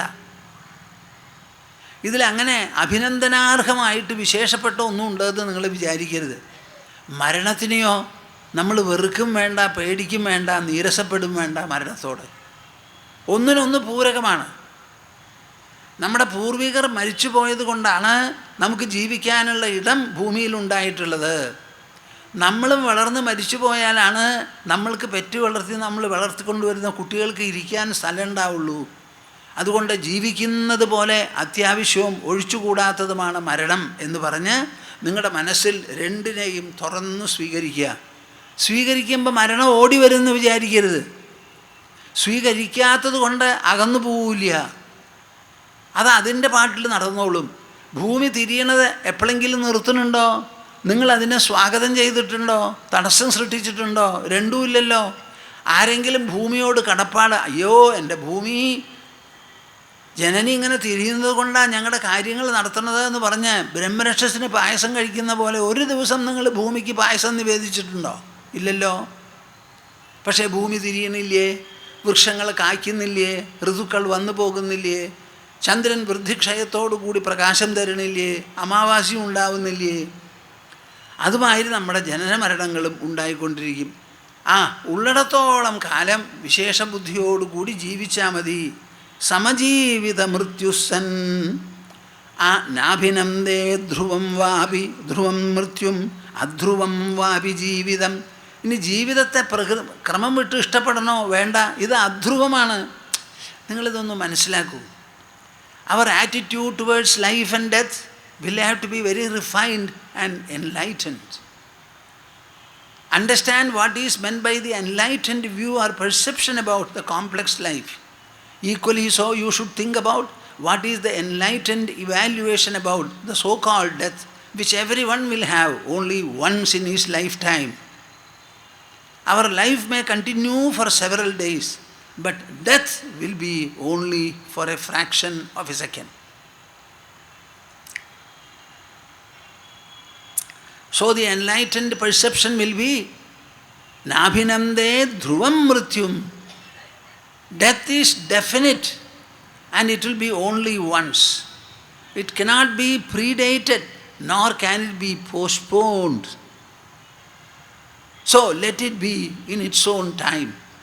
I don't have to invite it, I don't have to reject it or delay it. This should be the attitude towards death. And what about life? Life is indefinite in any manner whatsoever. ഒരേ സമയത്ത് ജനിച്ച രണ്ട് കുട്ടികൾ രണ്ട് തരത്തിലാണ് വളരുക. ഒരു കുട്ടി ജനിക്കുന്നത് പണക്കാരൻ്റെ വീട്ടിൽ, ഇനിയൊരു കുട്ടി ജനിക്കുന്നത് പിച്ചക്കാരൻ്റെ വീട്ടിൽ. ഇത് രണ്ടുപേരും കല്യാണം കഴിച്ച് കുട്ടികളുണ്ടാവണം. പിച്ചക്കാരന് അവിടെ പണക്കാരൻ്റെ കുട്ടി ജനിക്കണമെന്ന് വിചാരിച്ചാൽ പറ്റില്ല. പണക്കാരൻ്റെ വീട്ടിൽ മറിച്ചും ആവില്ല. എല്ലാവരും കല്യാണം കഴിക്കും, എല്ലാവർക്കും കുട്ടികളുണ്ടാവും. അവരവരുടെ അച്ഛനമ്മമാർക്കുള്ളതനുസരിച്ച് അവർ അമ്മിഞ്ഞ കുടിച്ചു വളരും, ഇത്രയേ ഉള്ളൂ. അങ്ങനെ വരുമ്പോൾ വലിയ വ്യത്യാസവും വൈരുദ്ധ്യവുമാണ് നമ്മൾ കാണുന്നത്. ആ വൈരുദ്ധ്യമുള്ള ഈ ജീവിതം എന്തിനിഷ്ടപ്പെടണം? വേണ്ട. അപ്പം ജീവിതവും ഇഷ്ടപ്പെടണ്ട, മരണവും ഇഷ്ടപ്പെടണ്ട. നിങ്ങൾ ഇഷ്ടപ്പെട്ടത് കൊണ്ട് ജീവിതം കൂടുകയോ കുറയുകയോ ചെയ്യില്ല. ഇഷ്ടപ്പെടാത്തത് കൊണ്ട് മരണം മുൻപും വരില്ല, പിൻപും വരില്ല. നമ്മുടെ നാരണത്ത് പ്രാന്തം പറഞ്ഞതാ ഇവിടെ പ്രമാണം. ആ കഥ പലർക്കും അറിയാം, ഞാനും ചിലപ്പോൾ പറഞ്ഞിട്ടുണ്ട്, ഒരിക്കൽ കൂടി പറയാൻ കേട്ടോളൂ. അദ്ദേഹം ഒരു മഹാജ്ഞാനിയായിരുന്നു, നാരണത്ത് ഭ്രാന്തൻ. മൂപ്പര് ജീവിതം മുഴുവൻ ചെയ്തത് എന്താ? അവിടെ ഒരു കുന്നുണ്ട് അടുത്തിൽ. ആ കുന്നിൽ ഒരു വലിയ പാറാങ്കല്ല് ഉരുട്ടി പെരട്ടി മേപ്പെട്ട് കൊണ്ടുപോകും. തന്നെ കഷ്ടപ്പെട്ട് മുകളിലേക്ക് കൊണ്ടുപോകും. മുകളിലേക്ക് എത്താൻ വളരെ കഷ്ടപ്പാടും ബുദ്ധിമുട്ടും, പല്ലിറുക്കി കടിച്ച വേർത്ത് അവിടെ അങ്ങോട്ട് എത്തിക്കഴിഞ്ഞാൽ കൈ അങ്ങോട്ട് വിടും. അത് ഉരുണ്ട് താഴത്തേക്ക് വരുമ്പോൾ കൈ കൊട്ടിച്ചിരിക്കും. ഉന്നതി വരുത്തുവാൻ എത്രയും പരാധീനം, പിന്നെയങ്ങധോഗതിക്ക് എത്രയും എളുപ്പമാം. ഇതാണ് അദ്ദേഹത്തിൻ്റെ ജീവിതത്തിൽ മൂപ്പര് പഠിച്ചതും പഠിപ്പിച്ചതും. ഉന്നതി വരുത്തുവാൻ എത്രയും പരാധീനം, പിന്നെയങ്ങധോഗതിക്ക് എത്രയും എളുപ്പമാം. ഇതാണ് അങ്ങോരുടെ ജീവിതത്തിൽ. എല്ലാവരും ചിരിക്കും, അതുകൊണ്ടാണ് പ്രാന്തൻ എന്ന് പറഞ്ഞു തുടങ്ങിയത്. അപ്പം അദ്ദേഹം ഇങ്ങനെ, അദ്ദേഹത്തിൻ്റെ ജന്മന നല്ല ആഭിജാത്യമുള്ള ആളാണ്. അപ്പോൾ പലതും പറഞ്ഞും മറ്റു പ്രകാരത്തിലും കേട്ട് ധരിച്ചിട്ടുണ്ട്. സ്വയം അനുഭവം ഉണ്ടായി, ആത്മാനുഭവം. അതിൻ്റെ വെളിച്ചത്തിൽ ഇങ്ങനെ നടക്കുക. അങ്ങനെ പോകുമ്പോൾ ഒരു സഞ്ചാരി എന്താ ചിന്തിക്കുക? ഒരവകാശവും ഒരധികാരവും ഇല്ല അങ്ങോർക്ക്. എവിടെയെങ്കിലും ചെന്ന് വല്ലവരും ചോദിച്ചാൽ കൊടുത്താൽ മേടിക്കുക, അത്രയേ ഉള്ളൂ. ഒന്നുമില്ലല്ലോ. തൻ്റെ ദേശവും തൻ്റെ നാടും ഒക്കെ വിട്ടു. പിന്നെ ആരാ അറിയുക? ഏതോ ഒരു പ്രാകൃതൻ. അങ്ങനെ നടന്നുകൊണ്ടിരുന്നപ്പോൾ ഇദ്ദേഹത്തിന് ചില ഭിക്ഷയും കാര്യങ്ങളൊക്കെ കിട്ടും. പഴയ കാലത്ത് അരിയൊക്കെയാണ് കൊടുക്കുക, ഭക്ഷണം കൊടുക്കാറില്ല. ഭക്ഷണം കൊടുക്കണമെങ്കിൽ കുറച്ചും കൂടി മഹത്വം വേണം. നമ്മൾ കൊടുക്കണ ഭക്ഷണം ആകതിന് പറ്റുമോ പറ്റില്ലേ, നമ്മൾ കൊടുക്കാൻ അർഹപ്പെട്ടവരാണോ, അതുകൊണ്ട് അരി കൊടുത്ത് കളയാൻ, വെച്ച് ഊണ് കഴിക്കാമല്ലോ എന്നൊക്കെ ആയിരുന്നു. അപ്പോൾ ഇദ്ദേഹത്തിൻ്റെ കയ്യിലും കുറേ അരിയും സാമാനങ്ങളൊക്കെ ഉണ്ടായിരുന്നു. രാത്രിയായി. നടന്നപ്പോൾ ഇത്തിരി അവിടെ കത്തി ജ്വലിക്കുന്നുണ്ട്. അപ്പോൾ തീ കിട്ടുമെന്ന് പറഞ്ഞ് അകത്ത് ചെന്ന് നോക്കിയപ്പോൾ ഒരു ശവം ദഹിച്ചുകൊണ്ടിരിക്കുക, മുഴുവനാവാറായി. അതിന്ന് കുറച്ച് തീയെടുത്ത് കയ്യിലുള്ള ഒരു കലത്തിൽ അവിടെ തീ പൂട്ടി അതൊക്കെ വെള്ളം ഒഴിച്ച് തിളപ്പിച്ചുകൊണ്ടിരിക്കുക. അപ്പോൾ തിളപ്പിക്കുമ്പോഴേക്കും രാത്രി കണ്ട് കടന്നു ചെന്നു. അപ്പോൾ ഭദ്രകാളി അവിടെ വന്നു അത്രേ. ഭദ്രകാളി വന്നിട്ട് പറയാം, എടോ ഈ രാത്രി എനിക്കുള്ളതാണ്, ശവദാഹം കഴിഞ്ഞിട്ടുള്ളതാ. ആരാ ഇവിടെ മനുഷ്യൻ വന്നിരിക്കണത്? ഞാനൊരു വഴിപോക്കനാണ് ഇവിടെ വന്നിരിക്കണു. താൻ എന്തിനാണോ ഇവിടെ വന്നത്? ഞാൻ ഇത്തിരി എന്തെങ്കിലും വിശപ്പിന് വെച്ച് കഴിക്കാനാ. അതിവിടെയാണോ വെച്ച് കഴിക്കുക? ഇവിടെ വെച്ച് കഴിച്ചാൽ അപ്പോൾ എന്താ വിരോധം? സർവേടവും ഭൂമിയല്ലേ. ഞാൻ നോക്കിയപ്പോൾ ഇവിടെ കത്തിജ്വലിക്കണു, കുറച്ച് തീയാണ് എനിക്ക് വേണ്ടത്. അത് കിട്ടി ആരോടും ചോദിക്കാതെ. അടുത്തൊരു കിണറും ഉണ്ട്, ബക്കറ്റും ഉണ്ട്. ഞാൻ ഇത്തിരി വെള്ളം കോരി ഇത്തിരി തീയെടുത്തു, 2-3 കല്ല് വെച്ചു, ഒരു ചട്ടിയും വെച്ചു, അതിൽ വെള്ളം ഒഴിച്ച് കുറച്ച് വേവിച്ച് കഴിച്ച് ഞാൻ എൻ്റെ പാട്ടിൽ പോവും. അതിനിപ്പോൾ എന്താ വിരോധം? അപ്പോൾ എനിക്കിവിടെ കളിക്കാനും നൃത്തം വയ്ക്കാനുമുള്ളൊരു സ്ഥലമൊക്കെയാണ്. താനിങ്ങനെ കഷ്ടപ്പെടുത്തിയാൽ പറ്റുമോ?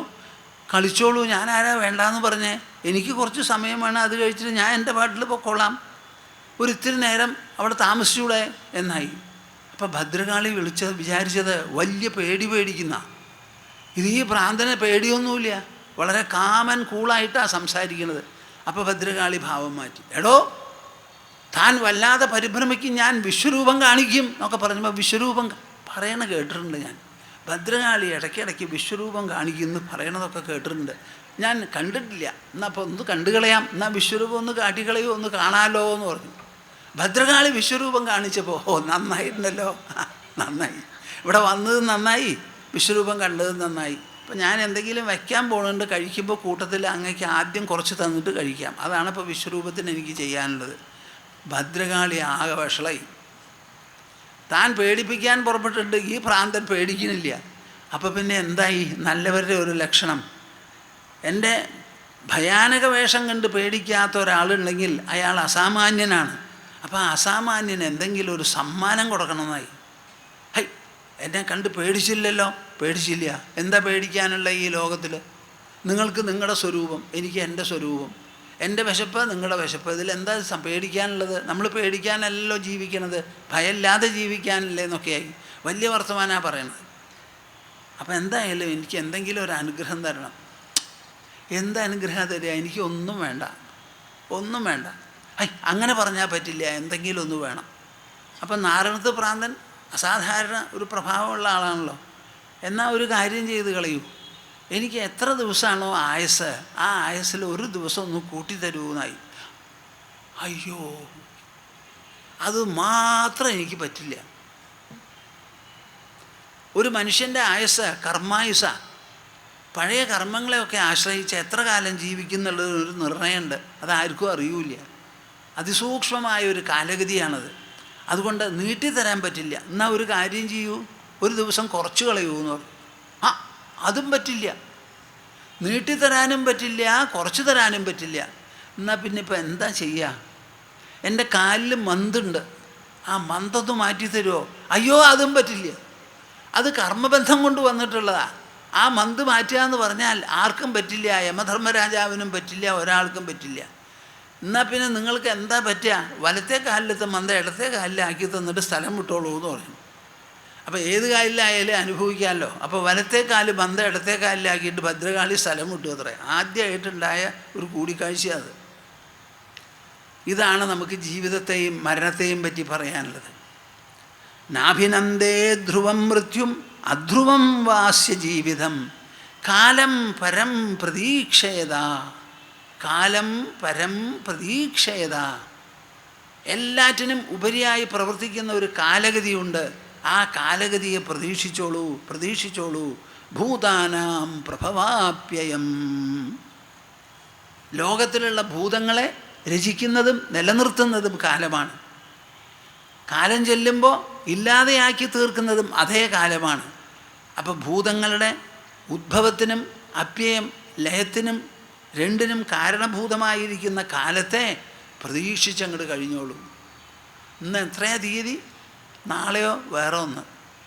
ഇന്നത്തെ കഴിഞ്ഞാൽ നാളെ, നാളത്തെ കഴിഞ്ഞാൽ മറ്റന്നാൾ. പക്ഷെ നമ്മൾ ജീവിക്കുന്നത് എന്നും ഇന്നാണ്. ഇന്നലെ ജീവിച്ചിട്ടുമില്ല, നാളെ ജീവിക്കാനും പോണില്ല. നാഭിനന്ദേ ധ്രുവം മൃത്യും അധ്രുവം വാസ്യ ജീവിതം കാലം പരം പ്രതീക്ഷേത ഭൂതാനാം പ്രഭവാപ്യയം. എൻ്റെ കൂട്ടരെ നിങ്ങൾ നല്ല പോലെ മനസ്സിലാക്കിക്കോളൂ. നിങ്ങളെ സഹായിക്കാൻ പോകുന്നത് ഈ മാതിരിയുള്ള വിവേകവും അറിവുമാണ്, സത്യബോധം. വേറെ ഒന്നും നിങ്ങളെ സഹായിക്കില്ല. മനുഷ്യൻ ബുദ്ധിമാനാണ്, മനുഷ്യന് മനസ്സുമുണ്ട്. മൃഗങ്ങളെപ്പോലെ ഇന്ദ്രിയങ്ങളും വയറും മാത്രമല്ല, നമ്മളിൽ ബലമായി പ്രവർത്തിക്കുന്നതാണ് മനസ്സ്. വികാരഭാവഭൂയിഷ്ഠമാണ് മനസ്സ്. ആലോചനാ നിർഭരമാണ് ബുദ്ധി. ആ ബുദ്ധി കൊണ്ട് ആലോചിച്ച് എന്ത് കാര്യത്തെയും നമുക്ക് തരണം ചെയ്യാൻ നമുക്ക് സാധിക്കും. നിങ്ങൾക്ക് ആലോചനാശീലം വേണം, വിചാരശീലം വേണം, വിവേകം വളർത്തിയെടുക്കണം. നമ്മുടെ ശാസ്ത്രങ്ങൾ മുഴുവൻ ഈ വിവേകം ഓതിത്തരുന്നതാണ്. അത് മാത്രമേ അവരുടെ ഉദ്ദേശമുള്ളൂ. എന്ത് സമയത്തും എന്ത് പ്രതിസന്ധിക്കും നമുക്ക് അറിവാണ്. ചർച്ച ചെയ്ത് മനസ്സിലാക്കി ഗ്രഹിച്ചു കഴിഞ്ഞാൽ എപ്പോഴും നമ്മുടെ കുഴപ്പം തീരും. നമ്മളെ GST പറ്റി ഒരു കമ്മിറ്റിയൊക്കെ ഉണ്ടാക്കി എത്ര തവണയാണ് കൂട്ടിമുട്ടിയത് അവർ സംവാദം കഴിഞ്ഞു, എതിർത്തു, ഇതൊക്കെ കഴിഞ്ഞ് അവസാനം അവർക്ക് തീരുമാനിക്കേണ്ടി വന്നു. എന്നിട്ട് GST നടപ്പിലാക്കി. ഇപ്പോൾ അതിൽ പ്രോബ്ലംസ് ഉണ്ടെങ്കിൽ അതും പരിഹരിക്കണം. അപ്പോൾ എന്തായാലും അറിവ് കൊണ്ടാണ് നമ്മളെല്ലാം നേരിടാൻ പോകുന്നത്. അത് നല്ലപോലെ മനസ്സിലാക്കുക. ഇക്ഷ്വാകു വംശം വളരെ പ്രസിദ്ധമായിരുന്നു. നമ്മുടെ ഭാരതഭൂമിയിൽ 2 വംശജരാണ് ഇവിടെ രാജ്യം ഭരിച്ച് കേമന്മാരായിരിക്കുന്നത്. ഒന്ന് സൂര്യവംശം, പിന്നെ ഒന്ന് ചന്ദ്രവംശം.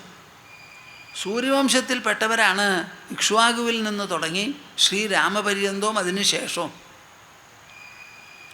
ത്രേതായുഗത്തിലായിരുന്നു അവർ. ആ രാജവംശം കാലക്രമത്തിൽ വേരറ്റുപോയി. അത് കഴിഞ്ഞ് ചന്ദ്രവംശം രൂപപ്പെട്ടു. അതിൽപ്പെട്ടവരാണ് കൗരവന്മാരും പാണ്ഡവന്മാരും കൃഷ്ണനും കൂട്ടരൊക്കെ അതിൽപ്പെട്ടവരാണ്. അങ്ങനെ സൂര്യവംശം ചന്ദ്രവംശം, ആ പേരിന് വലിയ അർത്ഥമാണ്. ഭൂമി തന്നെ ഉണ്ടായത് സൂര്യനിൽ നിന്നാണ്. ആ സൂര്യനെ ലാക്കാക്കിയായിരുന്നു ആ വംശത്തിൻ്റെ സർവ്വ പ്രവൃത്തികളും. അത്ര വിശേഷപ്പെട്ടതാണ്.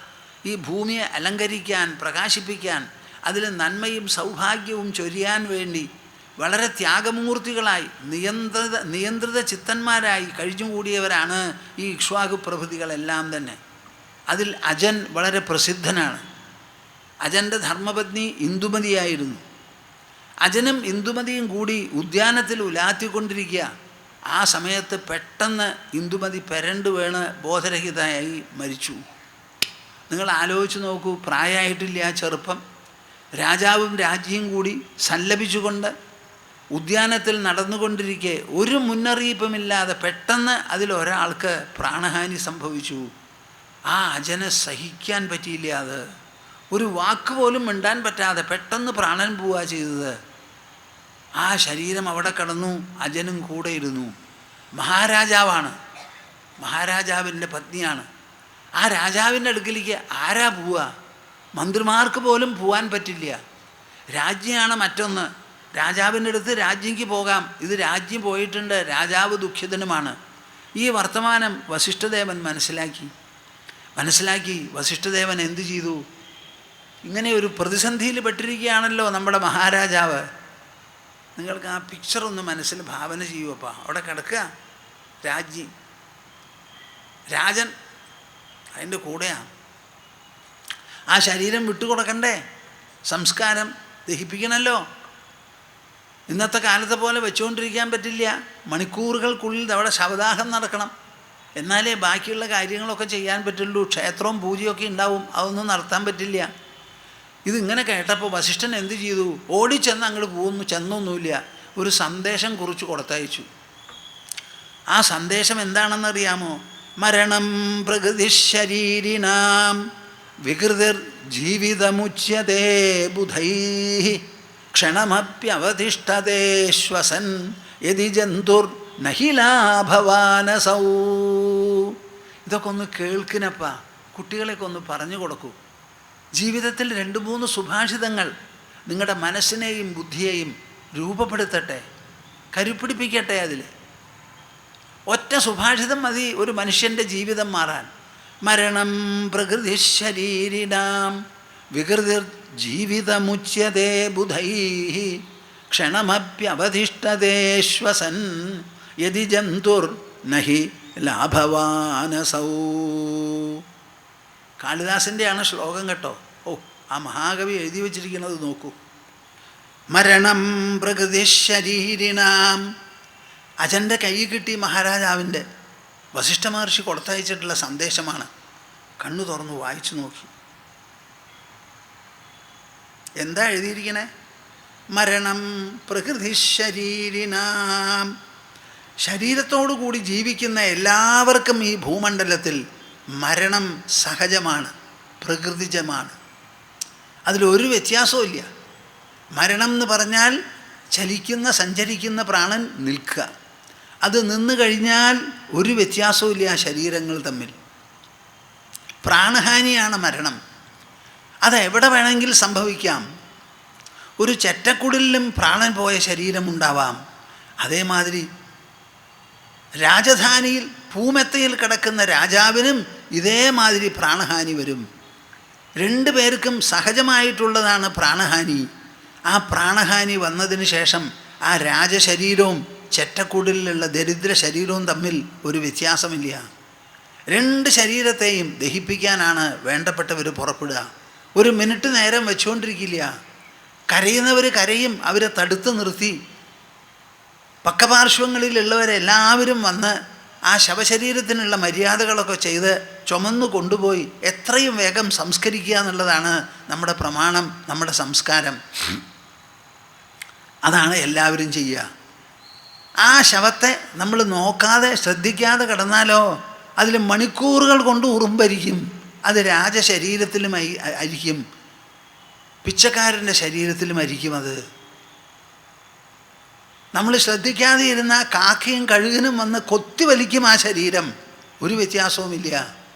അപ്പം മരണമാണ് ഇവിടെ പ്രകൃതിജമായിട്ടുള്ളത്, എല്ലാവർക്കും ഒരുപോലെയുള്ളത്. മരണം പ്രകൃതിശരീരിണാം വികൃതി ജീവിതമുച്യതേ ബുധൈഃ. അറിവുള്ളവർ പറയണത് എന്താ? ജീവിതത്തിലാണ് ഉള്ള വൈവിധ്യവും വ്യത്യാസവും മുഴുവനും. ഒരേ സമയത്ത് ജനിച്ച 2 കുട്ടികൾ ദരിദ്ര കുടുംബത്തിലും പണക്കാരൻ്റെ കുടുംബത്തിലുമായ ആ 2 കുട്ടികളെ 2 വിധത്തിലാണ് വളർത്തിക്കൊണ്ടുവരിക. ആ കുട്ടികളുടെ കുറ്റമല്ല അവർ ജനിച്ചത് അങ്ങനെ ആയിപ്പോയി. അതുകൊണ്ട് ആ കുട്ടികളെ ചൊല്ലി നമുക്ക് ഒരു കാരണവും പറയാൻ പറ്റില്ല. ഒരു കുട്ടി കഷ്ടികയ്യായി വളരും, പിന്നെ ഒരു കുട്ടിയോ സമ്പദ് സമൃദ്ധമായി വളരും. ഒരു കുട്ടിക്ക് വികലതയുണ്ടാവാം, പിന്നെ ഒരു കുട്ടിക്ക് അത് ഉണ്ടാവില്ല.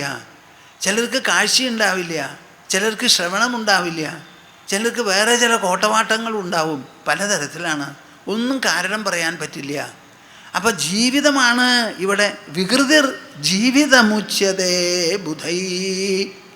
ജീവിതമാണ് വികൃതം, മരണമാണ് പ്രകൃതം. ആ മരണം നീണ്ടു പോകുന്തോറും നമ്മുടെ വികൃത ജീവിതം വർദ്ധിച്ച് നീളം കൂടി വരികയാണ്. അതുകൊണ്ട് എൻ്റെ പൊന്നു രാജാവേ, അങ്ങ് ആലോചിക്കണം. ഇന്ദുമതി ഏതായാലും പ്രാണഹീനയായി കിടക്കണു. അങ്ങ് എത്ര നേരം ആ ശവത്തിൻ്റെ കൂടെ ഇരുന്നാലും ആ സ്ത്രീ ഇനി തിരിച്ചു വരാൻ പോകുന്നില്ല. അങ്ങ് എന്തെങ്കിലും പറഞ്ഞാലോ കരഞ്ഞാലോ അവർ കേൾക്കാനും പോകുന്നില്ല. ആ ഇന്ദ്രിയ ശക്തിയൊക്കെ പോയിക്കഴിഞ്ഞു, പ്രാണൻ തന്നെ പോയി. അപ്പോൾ പിന്നെ എന്താ ഇനി വേണ്ടത്? ആ വസ്തുത മനസ്സിലാക്കി മനസ്സിനെ സമാധാനിപ്പിച്ച് ആ മരണം ജീവിതത്തെപ്പോലെ ഒരു സ്ഥാനം കൊടുത്ത് അങ്ങയുടെ മനസ്സിൽ സമീകരിച്ചെടുക്കലേ വഴിയുള്ളൂ. ക്ഷണമപ്യവതിഷ്ഠതേ ശ്വസൻ. അപ്പം ഈ ശ്വസിച്ചുകൊണ്ടിരിക്കുന്ന ദശ ഒരു ക്ഷണം കൂടി എന്നിരിക്കട്ടെ. ഞാനിവിടെ പറയുമ്പോൾ നിങ്ങളത് ജ്ഞാനമായിട്ട് കണക്കാക്കി കേൾക്കണം കൂട്ടുകാരെ. ജീവിതം വികൃതമാണ്, മരണം പ്രകൃതമാണ്. അപ്പോൾ ഒരാൾ അരമണിക്കൂറോ അരമിനിട്ടോ കൂടി ശ്വസിച്ചങ്ങോട്ട് നീണ്ടു എന്നുണ്ടെങ്കിൽ എന്താണ് ലാഭം എന്നാ ചോദിക്കണേ വസിഷ്ഠൻ.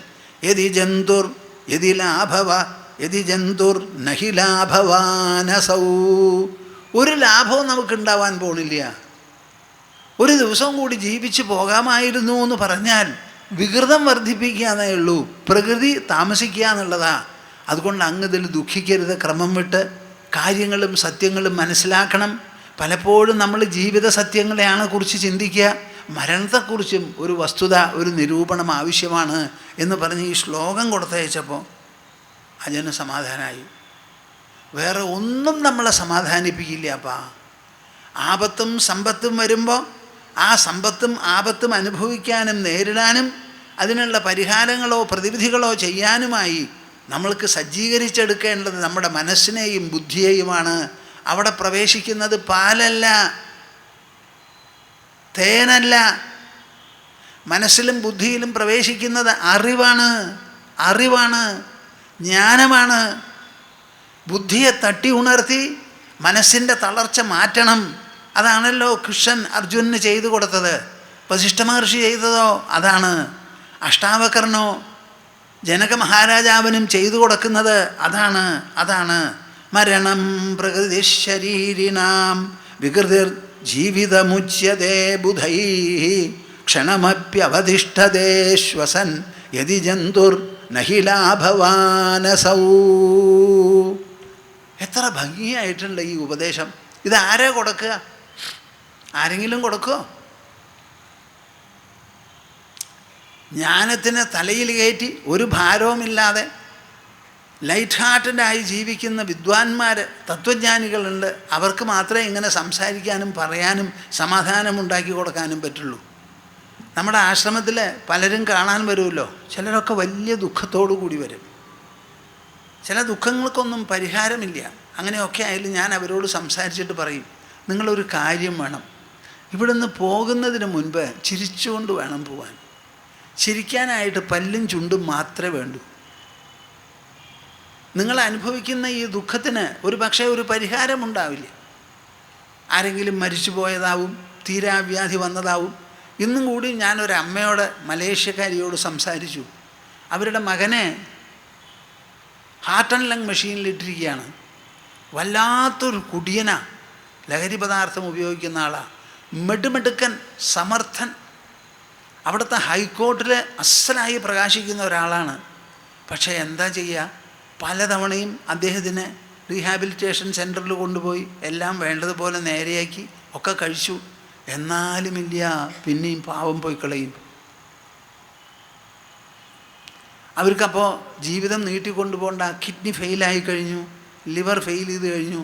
ഡോക്ടർമാർ പറയണു ഒരു രക്ഷയില്ല എന്ന്. പിന്നെ ഇപ്പം എന്താ വേണ്ടേ? അങ്ങോരുടെ ഒരു സഹോദരൻ ഡോക്ടറാണ്. 2-3 ദിവസം മുമ്പ് എന്നോട് സംസാരിച്ചു എന്താ വേണ്ടതെന്ന്. അദ്ദേഹം തന്നെ സജസ്റ്റ് ചെയ്തു, ഇനി അദ്ദേഹം ജീവിച്ചിരിക്കാൻ പറ്റില്ല അതാണ്. അപ്പോൾ ഞാൻ പറഞ്ഞു, അങ്ങനെ ഒരു തീരുമാനത്തിൽ എത്തിക്കഴിഞ്ഞാൽ ഒരു കാര്യം ചെയ്യുക, ആ വസ്തുത റെക്കഗ്നൈസ് ചെയ്ത്, താനൊരു ഡോക്ടറും കൂടിയാണല്ലോ, അത് റെക്കഗ്നൈസ് ചെയ്ത് ആ പേഷ്യൻറ്റിനെ ഇനി ദുരിതം അനുഭവിപ്പിക്കേണ്ട ആവശ്യമില്ല. ആദ്യത്തെ കണ്ടീഷൻ, പേഷ്യൻറ്റിനെ വിഷമിപ്പിക്കരുത്, വേദനിപ്പിക്കരുത്, അസുഖമുണ്ടാക്കരുത്. അതില്ലാതെ നിങ്ങൾ കൊടുക്കണം. അതിനെന്ത് വേണമെങ്കിൽ ഡോക്ടർമാർ ചെയ്തോട്ടെ. പിന്നെ ഈ ഒരു കണ്ടീഷനിൽ മാറില്ല എന്നുണ്ടെങ്കിൽ പിന്നെ വർദ്ധിപ്പിച്ച് കൊണ്ടുപോകേണ്ടത് എന്താ? ഒറ്റ കാര്യം മാത്രമേ ഉള്ളൂ. ബന്ധപ്പെട്ടവർക്കൊക്കെ അത് മനസ്സിലാക്കി പൊക്കോട്ടെ എന്നൊരു തോന്നൽ വരുന്നത് വരെ നമുക്ക് തുടർന്ന് കൊണ്ടുപോകാം. അപ്പോൾ അമ്മ സംസാരിച്ചു. അമ്മ എന്നോട് ചോദിക്കുകയാണ്, സ്വാമിജി പറയണത് ഞാൻ മനസ്സിലാക്കുന്നു, ഞാൻ ഈ കാര്യത്തിൽ എങ്ങനെ ഒരു തീരുമാനമെടുക്കും എന്നാണ് ചോദിക്കുന്നത്. അതോ ഞാൻ പറഞ്ഞു, രോഗിയുടെ നന്മയെന്തോ അത് അമ്മയായാലും അത് സമ്മതിക്കേണ്ടി വരും. തൻ്റെ മകന് എന്താണോ ആവശ്യം അത് നിങ്ങൾ തീരുമാനിക്കും. അദ്ദേഹത്തിൻ്റെ ജീവിതം നീട്ടിക്കൊണ്ടുപോയത് കൊണ്ട് നിങ്ങൾക്ക് എന്തെങ്കിലും മെച്ചമുണ്ടാവുമെന്ന് തോന്നുന്നുണ്ടോ മകന്? എന്നാൽ നീട്ടിക്കൊണ്ടുപോകും. അല്ല, നീട്ടിക്കൊണ്ടുപോയത് കൊണ്ട് മകന് ഒരു മെച്ചവും ഉണ്ടാവാൻ പോകുന്നില്ല, അവൻ അവശനായിക്കഴിഞ്ഞു, ലിവറും പോയി, കിഡ്നിയും പോയി, ബാക്കിയുള്ളതും തകരാറായി കഴിഞ്ഞു. അപ്പോൾ പിന്നെ ഇങ്ങനെ നമുക്കിങ്ങനെ ആർട്ടിഫിഷ്യലായി കൊണ്ടു നടക്കാമെന്ന് മാത്രമേ ഉള്ളൂ എന്ന് പറയുകയാണെങ്കിൽ ഒരു ദിവസം എണ്ണുന്ന ചോദ്യമാണ്. അതുകൊണ്ട് ആ രോഗിക്ക് എന്താണോ നല്ലത് ഡോക്ടർമാരോടും ചോദിക്കൂ, അവരെന്താ അഭിപ്രായം അവരുടെ. നിങ്ങളുടെ മകൻ തന്നെ പ്രസിദ്ധനായ ഡോക്ടറാണല്ലോ, എന്നിട്ട് നിങ്ങൾക്കതിന് 1 ദിവസമോ 2 ദിവസമോ ഇനിയും സമയം എടുക്കണമെങ്കിൽ എടുത്തോളൂ. പക്ഷേ മനസ്സിലുള്ള തീരുമാനമാണ്. അതിലെന്തെങ്കിലും മഹാപാപോ വിഷമോ ഉണ്ടെങ്കിൽ അത് എൻ്റെ കാക്കലിട്ടോളൂ, ഞാൻ ഏറ്റെടുക്കാം എന്ന് പറഞ്ഞ് ഞാൻ സമാധാനിപ്പിച്ചു. വളരെ സമാധാനത്തോടു കൂടിയിട്ടാണ് സംസാരിച്ചത്, കരഞ്ഞുകൊണ്ടൊന്നുമല്ല. അപ്പോൾ ആര് വന്നാലും ഈ സമാധാനം ഉണ്ടാക്കി കൊടുക്കുക എന്നുള്ളത് വളരെ നിർബന്ധമാണ്. എൻ്റെ അടുത്ത് വരുന്നവർക്കൊക്കെ ഞാൻ സമാധാനം ഉണ്ടാക്കി കൊടുത്തിട്ടേ പറഞ്ഞയക്കുള്ളൂ, ചിരിപ്പിച്ചിട്ടേ അയക്കുള്ളൂ. അതാണ് ഈ അറിവിൻ്റെ മഹത്വം. അപ്പം അജൻ സമാധാനിച്ചുല്ലോ.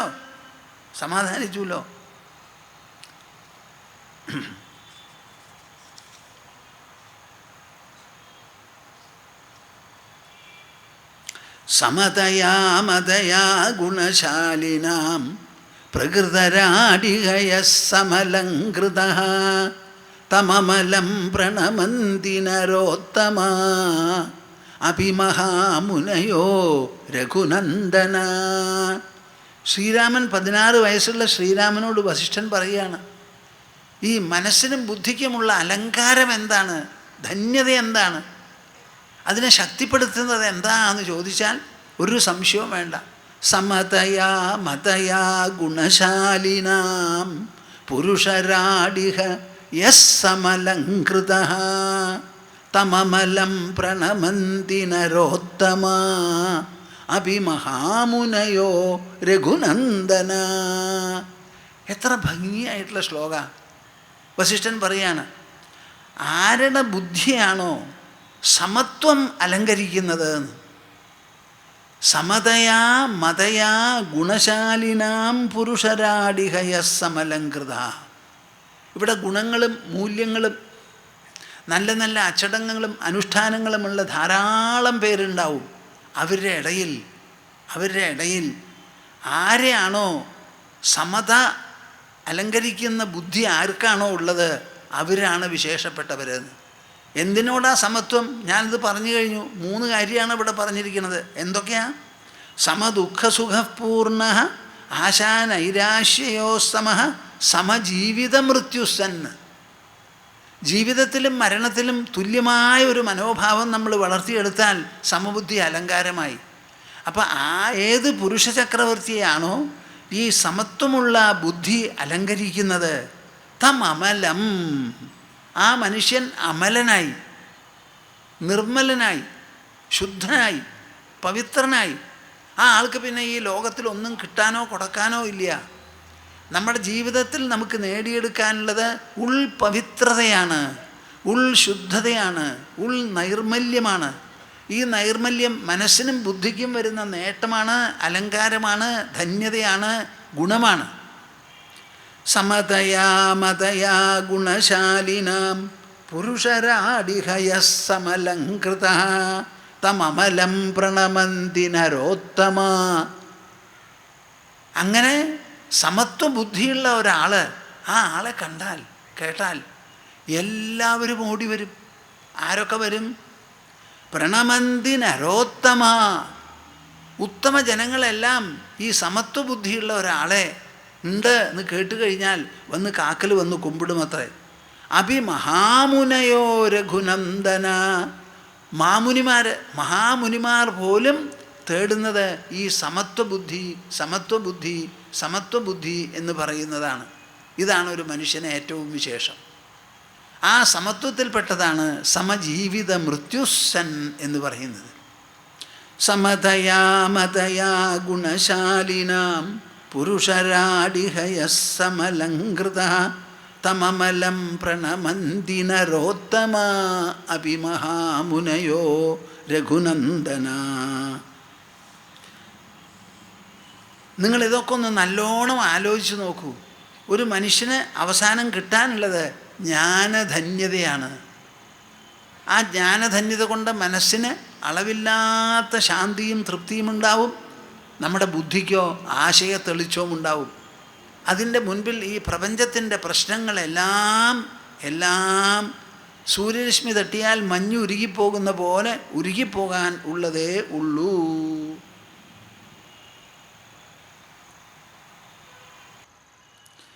ജയതി ജയതി ദേവോ ദേവകീ നന്ദനോയം ജയതി ജയതി കൃഷ്ണോ വൃഷ്ണിവംശപ്രദീപഃ ജയതി ജയതി മേഘശ്യാമലകോമലാംഗോ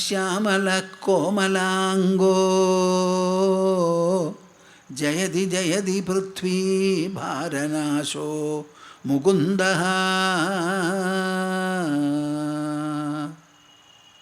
ഹരി ഹരി ഹരി. നമുക്കൊരു സമാപന ഓങ്കാരം ജപിച്ച് നിർത്താം. എല്ലാവരും അതിന് തയ്യാറായിക്കോളും.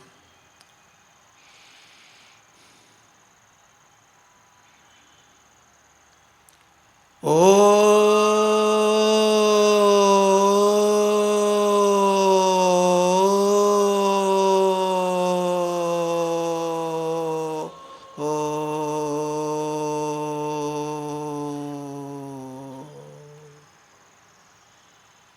ഹരി ഓം തത്സത്. ജയ ഗുരു.